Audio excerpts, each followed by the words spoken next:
No. No.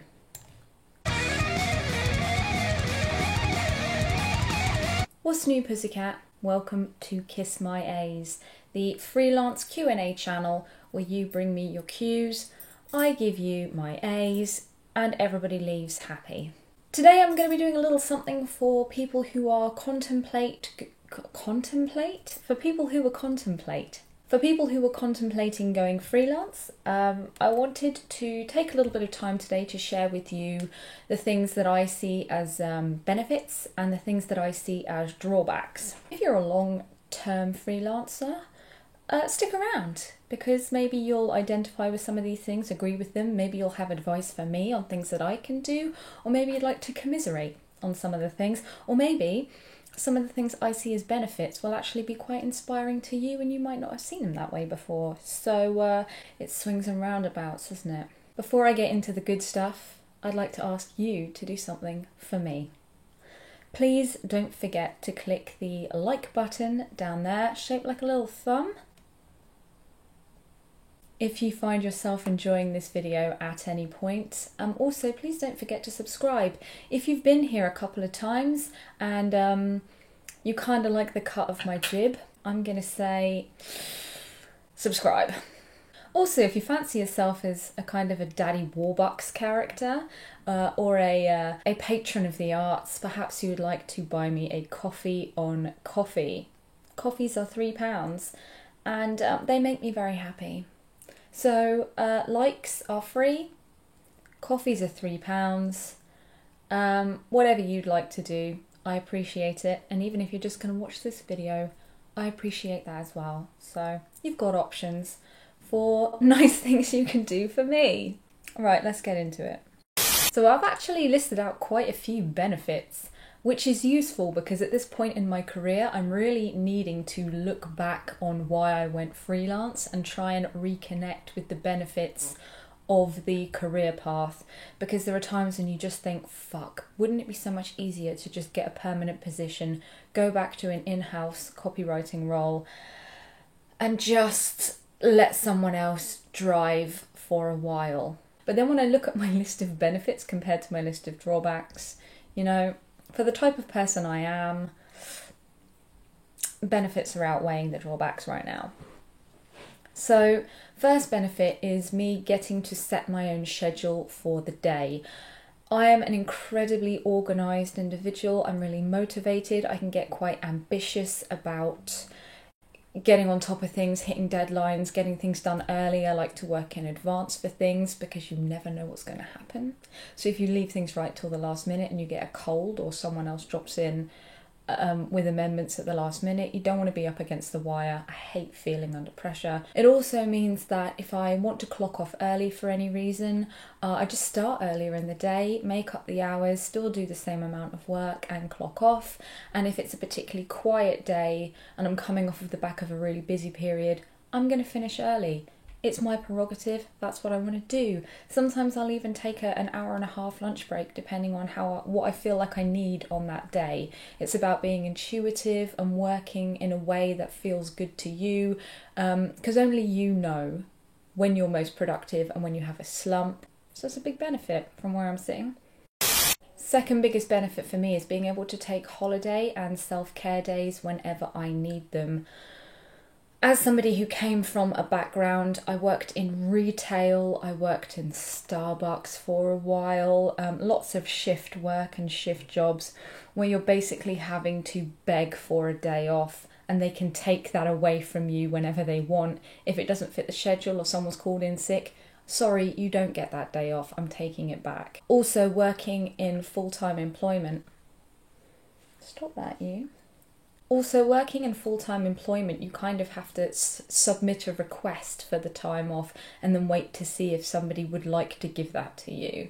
And it's always quite worrisome, isn't it? Especially if you've got something big, like you're attending someone's wedding or there's something that you really can't get out of and you just think, please just let me have that time. I fucking hate that, you know? I want to be able to say, no, I want this time off. 2 weeks over Christmas, I'm not working any of it.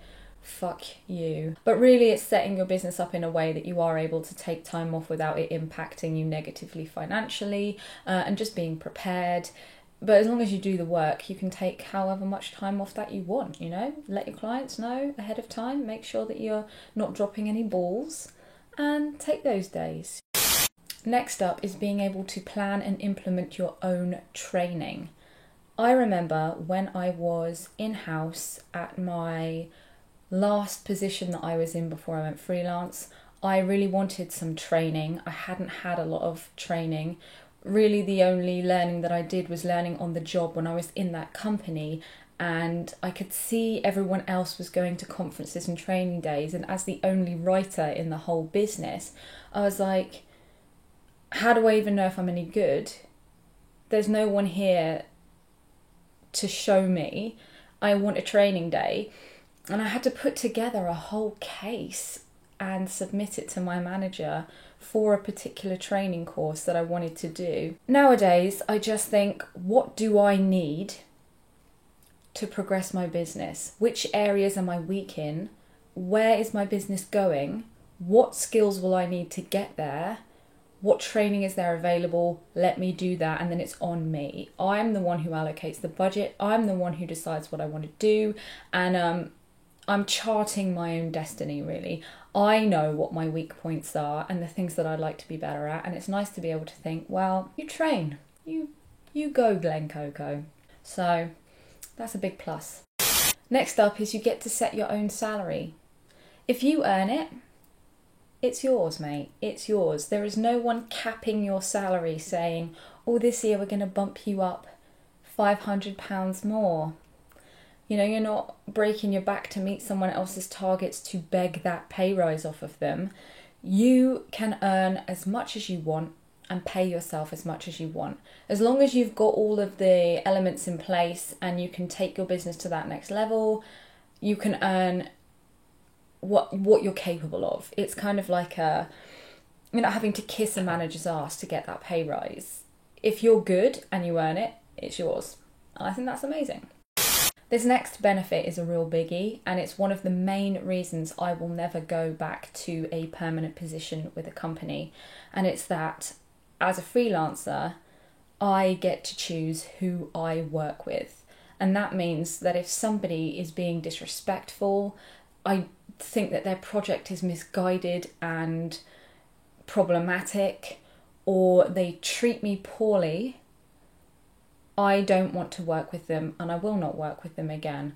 And as somebody who's come from an entire employment history of being bullied by bosses, horrible bosses, being made to doubt myself and worry and fret and feel anxious every day, I don't choose that future for myself. And as a freelancer, if you've made me feel terrible, I'm not going to work with you. And even if that means walking out mid-project, I'll find a replacement for you and I'm going to leave. Don't have to put up with that shit. Next up is another one that probably some of you won't find particularly beneficial, but I do.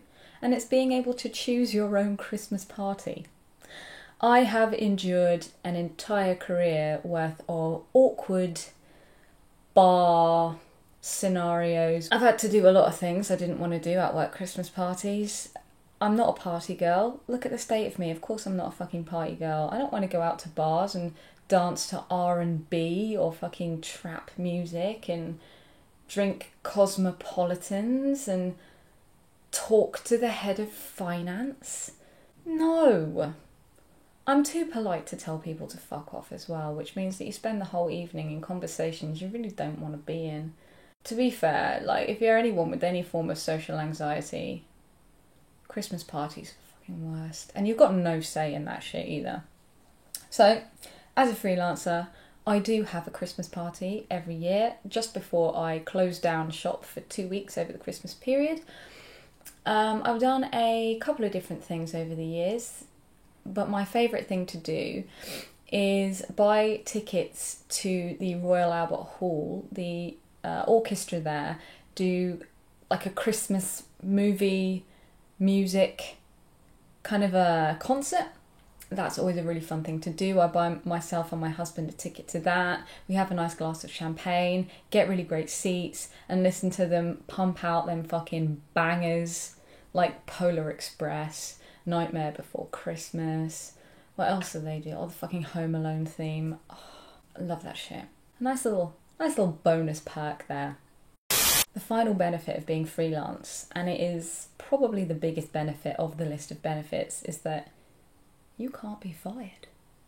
You can never be fired from freelancing. Sure, a client can fire you, but you've got an entire roster of clients and you can just replace the fired client. You can't ever be fired because you are your own boss. You can choose to leave freelancing, but no one can fire you from your own business. So clients will come and go, but you will remain a constant, and that's really reassuring. Now let's get into the drawbacks. Things that make freelancing absolutely fucking suck. And the first one is going to be that there is no one telling you what to do. When you are an employee in part of a company, somebody else is in charge of the strategy, someone else is in charge of getting the sales, doing the marketing, and steering the company in a profitable direction, and they just give you a little fucking piece of paper with the marching orders on it, and you just do it, and you know that the company's going to make money, and you contributed towards it in your own small way, but at the end of the day, you didn't have to make those decisions. You didn't have to do that homework. You didn't have to be knowledgeable about the entire industry and make those hard choices. Someone else did that for you. And that's so nice. As a freelancer, you are the entire business.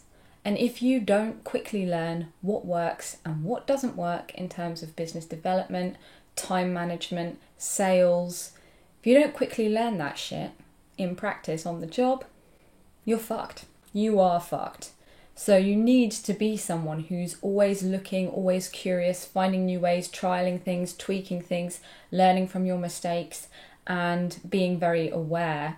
You can't just kind of sleepwalk through it and not kind of pay attention to those figures and those metrics, and also differentiate which metrics are actually useful in terms of growth and sales and which metrics look great on paper but actually aren't useful at all. And sometimes it's really hard. This second one is a real, it's a bad one.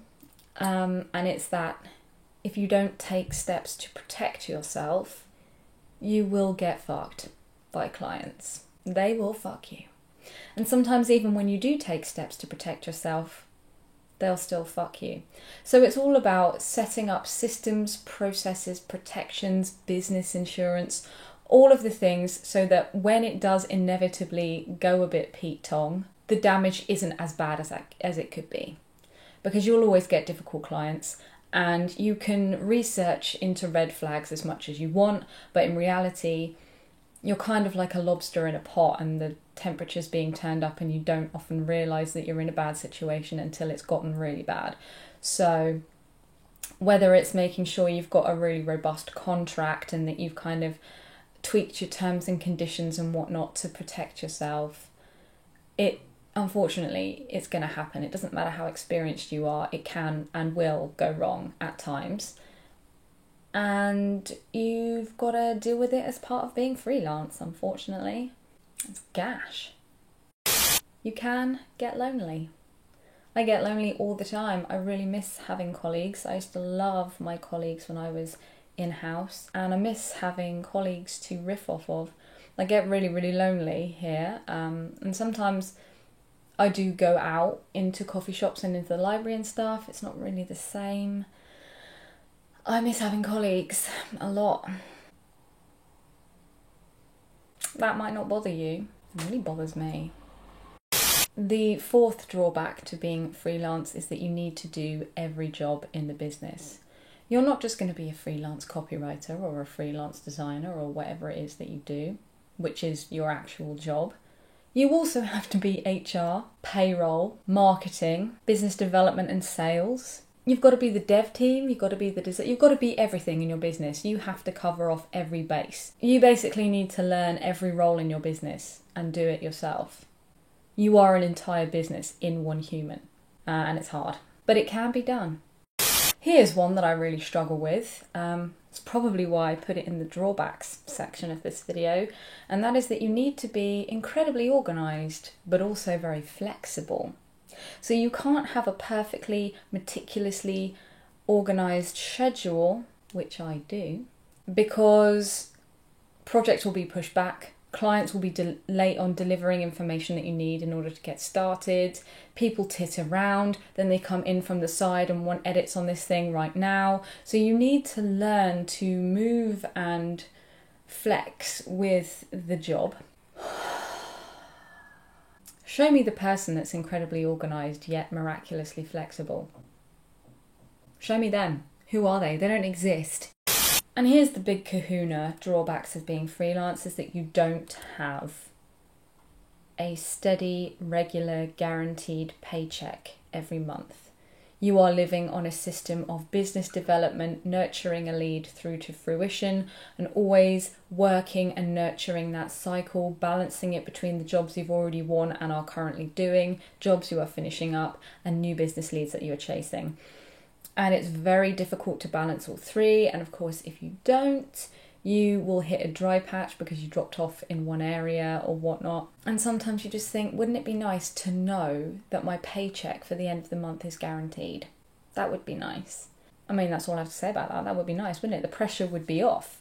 You wouldn't be pressured anymore to be generating those leads and getting new business in because someone else is doing that for you, the sales team. And there we go, the benefits and drawbacks of being freelance. Did any of these resonate with you? Do you suffer from any of these or benefit from any of these? And are you a newbie freelancer who has yet to encounter any of these? Drop me a comment below or find me on Twitter at EJ and let me know. It'll be great to hear from you. And until then, I'll see you back here in 2 weeks for more Kiss My A's. Take care and peace out.